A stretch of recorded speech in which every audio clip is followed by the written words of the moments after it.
Hello friends, स्वागत है आपका अपने चैनल एग्जाम स्टेप पर। आज हम मार्च के फर्स्ट वीक का करंट अफेयर डिस्कस करने जा रहे हैं। तो चलो शुरू करते हैं फर्स्ट क्वेश्चन के साथ। अंतर्राष्ट्रीय ओलंपिक समिति ने हाल ही में किससे ओलंपिक ऑर्डर पुरस्कार वापस ले लिया है? Donald Trump, Barack Obama, Vladimir Putin या जेम्स कैमरॉन? तो व्लादिमीर पुतिन से हाल ही में ओलंपिक ऑर्डर पुरस्कार वापस ले लिया है, क्योंकि यूक्रेन और रशिया के बीच में जो कॉन्फ्लिक्ट चल रहे हैं उनको देखते हुए ये निर्णय लिया गया है। बढ़ते हैं अगले क्वेश्चन की ओर। हाल ही में जी किशन रेड्डी ने किस भारतीय मंदिर वास्तुकला पर एक सम्मेलन का उद्घाटन किया है? नागर शैली, द्रविड़ शैली या देवायतनम या फिर इनमें से कोई नहीं? तो किशन रेड्डी जी ने किस मंदिर वास्तुकला पर एक सम्मेलन का उद्घाटन किया है? तो वो है देवायतनम वास्तुकला शैली। ये कहाँ पर है उद्घाटन किया है? विश्व विरासत स्थल हम्पी, कर्नाटक में, जो कि अभी 25-26 फरवरी 2022 को आयोजित हुई थी। आगे बढ़ते हैं अगले क्वेश्चन की ओर। भारत का पहला ई कचरा इको पार्क कहाँ स्थापित किया जाएगा? दिल्ली, राजस्थान, गोवा या इनमें से कोई नहीं? भारत का पहला ई कचरा इको पार्क दिल्ली में स्थापित किया जाएगा। आगे बढ़ते हैं। Financial action task force FATF ने किस देश को ग्रे लिस्ट में रखा है? इंडोनेशिया, पाकिस्तान, सूडान और नेपाल? तो इनमें से पाकिस्तान है जिसको कंटिन्यू ग्रे लिस्ट में रखा गया है, और साथ ही UAE इसको भी ग्रे लिस्ट में शामिल कर लिया है। आगे बढ़ते हैं। भारतीय प्रतिभूति और विनिमय बोर्ड सेबी के बाजार नियामक के अध्यक्ष के रूप में हाल ही में किसे नियुक्त किया गया है? मधाबी पुरी बूच, राकेश शर्मा, संजीव सन्याल, KN राघवन या नन ऑफ दीज? तो इसका आंसर होगा मधाबी पुरी बूच। आगे बढ़ते हैं।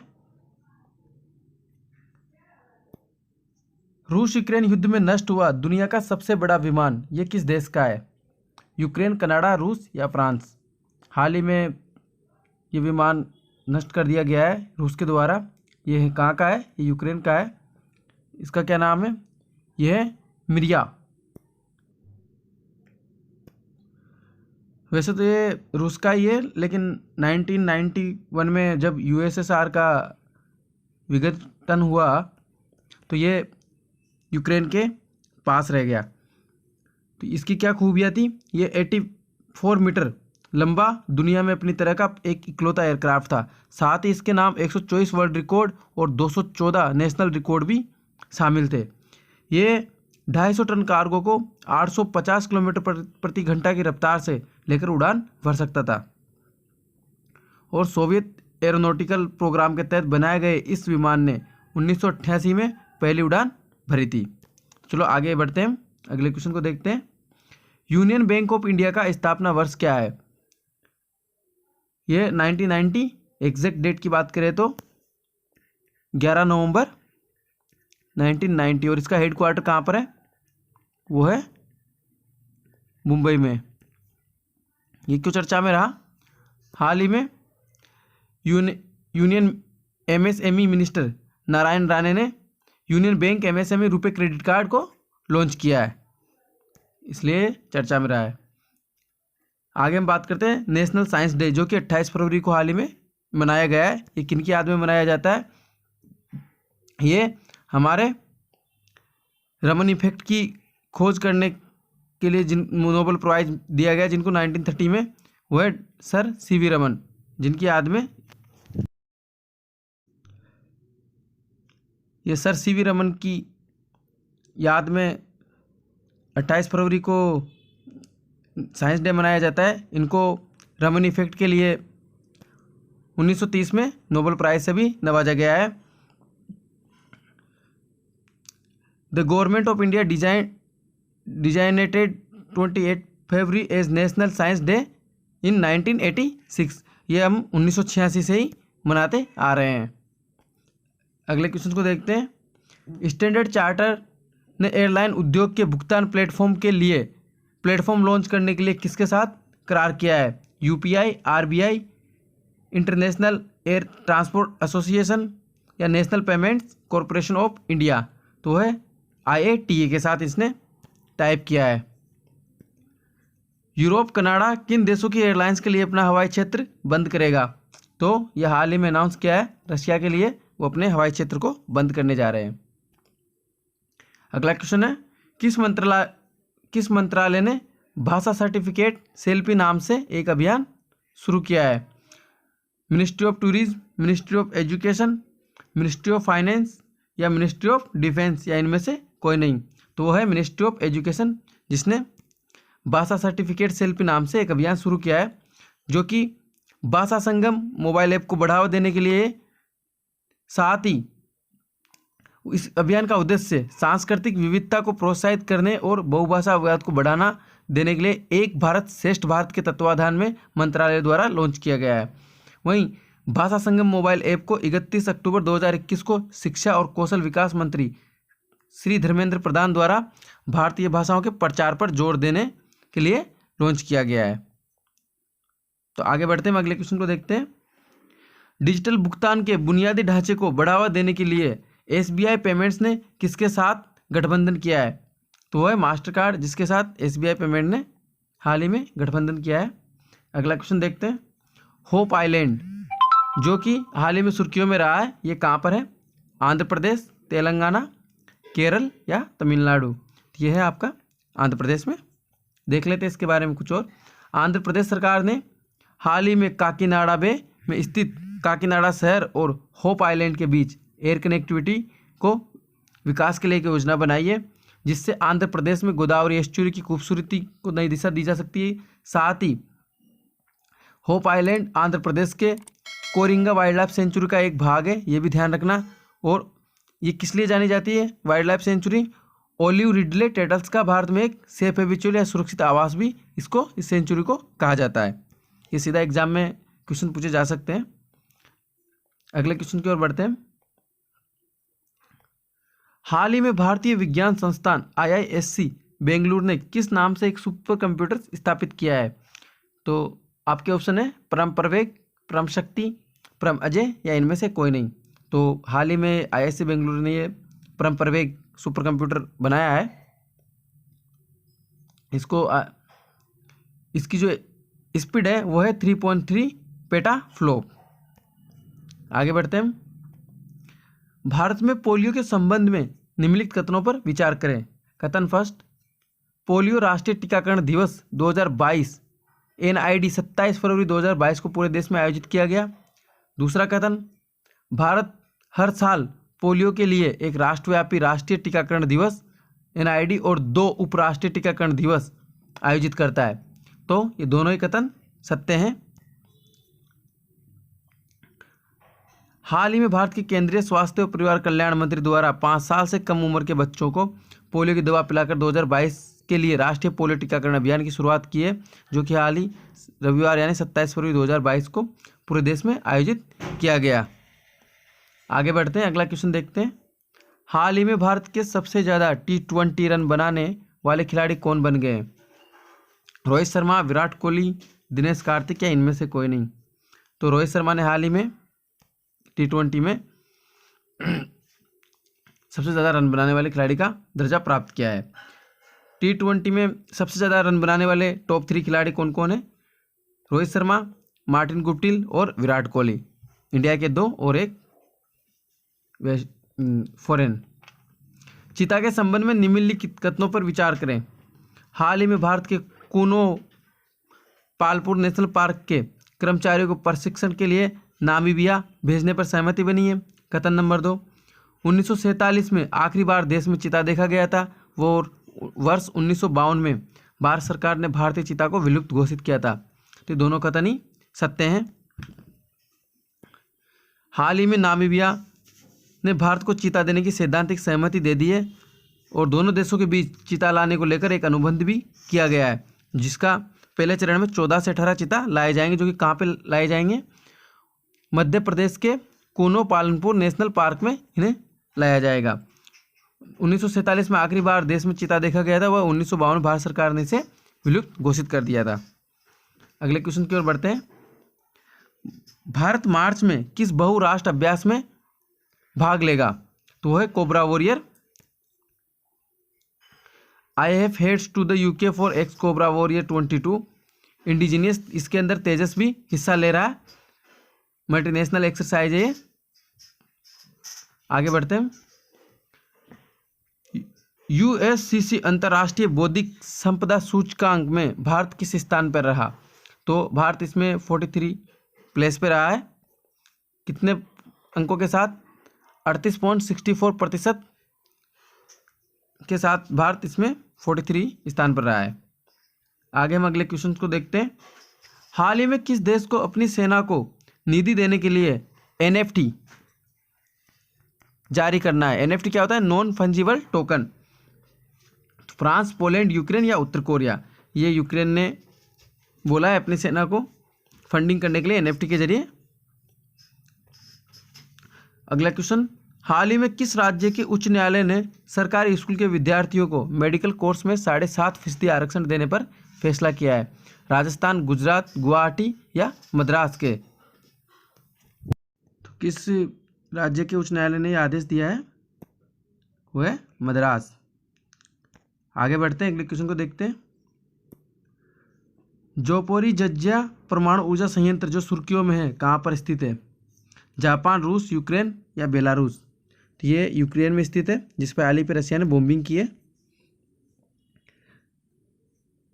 जोपोरिजज्या परमाणु ऊर्जा संयंत्र यूक्रेन में है और दुनिया के सबसे बड़े परमाणु ऊर्जा संयंत्र में से एक है। रूस और यूक्रेन में जारी युद्ध के बीच ये घटना घटी हुई है। हाल ही में इस पर बॉम्बिंग की गई है, जिससे यहाँ पर आग लग गई है। ऊर्जा संयंत्र यूक्रेन की बिजली उत्पादन का लगभग 25% जरूरतें पूरी करता था। यह चेरनोबिल से भी 10 गुना ज़्यादा विस्फोटक साबित हो सकता था अगर इस पर नियंत्रण नहीं पाया गया होता तो। आगे बात करते हैं। हाल ही में किस देश की पनडुब्बी ने दुनिया के सबसे गहरे समुद्र बिंदु तक जाकर एक नया रिकॉर्ड बनाया है? तो वह है चीन की पनडुब्बी, जिसने ये रिकॉर्ड अपने नाम किया है। इसका एक्सप्लेनेशन देख लेते हैं थोड़ा। हाल ही में चीन के मानव रहित पनडुब्बी जिसका नाम हाइदू-1 ने मारियाना गर्त पर 10,907 मीटर की गहराई तक गोता लगाकर एक नया कीर्तिमान स्थापित किया है। मारियाना गर्त दुनिया का सबसे गहरा समुद्री बिंदु है। इस अभियान के दौरान चीन ने वहाँ की भूगर्भीय वातावरण की हाई डेफिनेशन तस्वीरें नमूने इकट्ठा किए अपनी रिसर्च के लिए। अगले क्वेश्चंस को देखते हैं। उससे पहले कुछ की पॉइंट्स है वो बता देता हूँ मैं आपको। हाल ही में इंडियन रेलवे ने कवच नाम की एक नई टेक्नोलॉजी विकसित की है, जिसके थ्रू एक ही ट्रैक पर आमने सामने से आ रही ट्रेनें एक दूसरे को एक ही ट्रैक पे होने को सेंस करके अपने आप से ही ब्रेकिंग करके और उनको आपस में भिड़ने से पहले ही वो रोक दी जाएगी। इसका सफल परीक्षण हमारे रेल मंत्री अश्वनी जी ने हाल ही में किया है। वहीं चाइना का एक रॉकेट है जो कि क्रैश होके मून पे गिरा है। साथ ही according to recent report DRDO ने फ्रांस के साथ मिलकर aircraft engine for India 5th generation fighter jet को डेवलप करने के लिए फ्रांस के साथ डीआरडीओ ने एक समझौता किया है। अगला क्वेश्चन देखते हैं।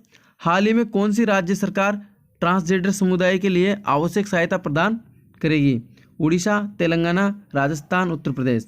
तो तेलंगाना सरकार ने हाल ही में ट्रांसजेंडर के लिए कुछ सहायता देने की बात कही है।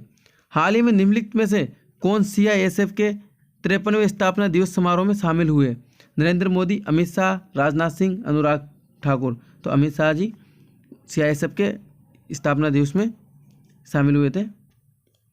किस केंद्रीय मंत्री ने प्रमुख ई गवर्नेंस पहल electronics bill processing system launch किया है? तो वह है निर्मला सीतारमण जी, जिन्होंने ई गवर्नेंस पहल इलेक्ट्रॉनिक बिल प्रोसेसिंग सिस्टम को लॉन्च किया है। अगले क्वेश्चन को देखते हैं। हाल ही में नाटो चार्टर का अनुच्छेद 5 सुर्खियों में रहा है। यह निम्नलिखित में से किससे संबंधित है? तो आपके ऑप्शन है प्राकृतिक आपदा के दौरान सदस्य देशों को रसद आपूर्ति से, या नाटो समूह में नए सदस्यों को जोड़ने की प्रक्रिया से, सदस्य देशों की सामूहिक सुरक्षा से, या नाटो चार्टर के उल्लंघन की दिशा में किसी सदस्य देश को निष्कासित करने की प्रक्रिया से। तो यह है सदस्य देशों की सामूहिक सुरक्षा से इस अनुच्छेद का संबंध है। कैसे? दरअसल नाटो चार्टर के आर्टिकल 5 के मुताबिक ये संगठन अपने सदस्यों की सामूहिक रक्षा में यकीन करता है। इसका मतलब है कि इसके किसी भी सदस्य देश के खिलाफ बाहरी हमले को सभी सहयोगियों के खिलाफ हमला माना जाएगा। इसका सभी नाटो देश मिलकर मुकाबला करेंगे। लेकिन यूक्रेन के मामले में ये कह के इस बात को टाल रहे हैं कि यूक्रेन अभी नाटो का सदस्य नहीं है, तो इसलिए नाटो इसकी हेल्प नहीं कर सकता। केंद्रीय शिक्षा राज्य मंत्री का नाम बताइए जिन्होंने हाल ही में देश भर में 49 शिक्षकों को राष्ट्रीय ICT पुरस्कार से सम्मानित किया। तो वो है श्रीमती अन्नपूर्णा देवी, केंद्रीय शिक्षा राज्य मंत्री, जिन्होंने हाल ही में शिक्षकों को राष्ट्रीय ICT पुरस्कार से सम्मानित किया है। अगले क्वेश्चन को देखते हैं। न्यू डेवलपमेंट बैंक को हाल ही में किस इंटरनेशनल फाइनेंस टेक सिटी में कार्यालय खोलने की मंजूरी मिली है? हाल ही में NDB को गुजरात में अपना कार्यालय खोलने की अनुमति दी गई है। हाल ही में किस देश ने ADB के साथ 2 ऋणों के लिए समझौता किया है? श्रीलंका, बांग्लादेश, जापान या इंडोनेशिया? तो बांग्लादेश है जिसने ADB के साथ एग्रीमेंट किए हैं। अगला क्वेश्चन देखते हैं। निम्नलिखित में से किस मंत्रालय द्वारा स्वदेश दर्शन पुरस्कार की शुरुआत की गई है? स्वदेश दर्शन पुरस्कार हाल ही में पर्यटन मंत्रालय के द्वारा शुरू किया गया है। इसकी व्याख्या देख लेते हैं। पर्यटन मंत्रालय ने स्वदेश दर्शन की अपनी प्रमुख योजनाओं के तहत 31 राज्यों और केंद्र शासित प्रदेशों में 5,500 करोड़ रुपए से अधिक के परिव्यय के साथ क्षेत्र परियोजना को मंजूरी दी है। स्वदेश दर्शन योजना के तहत राज्यों, केंद्र शासित प्रदेशों और कार्यान्वयन एजेंसियों द्वारा किए जा रहे तमाम उल्लेखनीय प्रयासों को सराहने और स्वीकार करने की कोशिश की गई है इन परियोजनाओं के थ्रू। आगे हम बढ़ते हैं। अगला क्वेश्चन देखते हैं। मालदीव को जोड़ने के लिए कौन सी कंपनी नई सबसी केबल भारत एशिया एक्सप्रेस नाम से विकसित कर रही है? रिलायंस जियो, भारती एयरटेल, वी या इनमें से कोई नहीं? तो वो है रिलायंस जियो, जिसने नई सबसी केबल भारत एशिया एक्सप्रेस के नाम से विकसित की जा रही है। आगे हम बात करते हैं। यूक्रेन की भौगोलिक स्थिति से संबंधित कौन सा कथन असत्य है? असत्य कथन बताना है आपको। तो पहला कथन है बुल्गारिया की सीमा यूक्रेन और ब्लैक सी से लगती है। ये कथन ये गलत है। इसकी बेलारूस के साथ सीमा लगती है बुल्गारिया की। लिथुआनिया की सीमा बेलारूस से लगती है, यूक्रेन से नहीं लगती है। ये कथन सत्य है। कार्पेथियन माउंटेन रेंज के दायरे में यूक्रेन भी आता है। ये कथन भी सत्य है। नाइपर और डेन्यूब नदियाँ यूक्रेन में बहती है। ये कथन भी सत्य है। ये स्टैटिक में जरूर ध्यान रखना कार्पेथियन माउंटेन रेंज और नाइपर और डेन्यूब नदी के बारे में कि ये कहाँ से बहती है और इस यूक्रेन में कौन सा माउंटेन रेंज आता है। ये स्टैटिक में पूछे जाने योग्य क्वेश्चन है। यूक्रेन के बारे में थोड़ा सा देख लेते हैं। कुल क्षेत्र पर इसका करीब 6 लाख वर्ग किलोमीटर है। वहीं यूक्रेन दुनिया का 46वां और यूरोप का दूसरा सबसे बड़ा देश है। यूक्रेन की जनसंख्या का लगभग 78% मूल यूक्रेनवासी है। वहीं दूसरे देशों से आकर बसने वाले लोग यहाँ पर 22% है। अगला क्वेश्चन देखते हैं। हाल ही में किसको युवा गणितज्ञों के लिए 2021 का रामानुजन पुरस्कार सम्मानित किया गया है? तो वो है नीना गुप्ता जी, जिनको ये रामानुजन प्राइज 2021 का दिया गया है। आगे बढ़ते हैं। अगला क्वेश्चन देखते हैं। कौन सी एयरलाइन सूर्य के प्रकाश से बने ईंधन का उपयोग करने वाली पहली एयरलाइन होगी? Air India airlines, Kingfisher, Swiss airline या इंडिगो? तो वो है स्विस एयरलाइन, जो कि सूर्य के प्रकाश से बने ईंधन का उपयोग करने वाली पहली एयरलाइन होगी। अगला क्वेश्चन देखते हैं। सिंधु नदी जल विवाद पर निम्नलिखित कथनों पर विचार करें। कथन नंबर 1, सिंधु जल पर स्थायी आयोग PCIW के तहत इस्लामाबाद में भारत और पाकिस्तान की वार्षिक बैठक हुई है। वहीं कथन नंबर 2 बोलता है इस आयोग और वार्षिक बैठक का प्रावधान सिंधु जल संधि 1960 में किया गया है। दोनों बातें सही है। आगे हम बढ़ते हैं। हाल ही में किस देश ने रक्षा बजट में 230 अरब डॉलर की वृद्धि की है? इतनी वृद्धि हाल ही में किस देश ने की है अपने रक्षा बजट में? तो वो है चाइना, जिसने अपने रक्षा बजट में ये वर्दी की है। इसी के साथ इस वीक के सारे करंट अफेयर हम देख चुके हैं। साथ ही कुछ ही दिनों में मैं मार्च के सेकंड वीक का भी करंट अफेयर डाल दूंगा, किसी कारणवश में वीडियो नहीं डाल पाया था। तब तक के लिए दीजिए इजाज़त। धन्यवाद।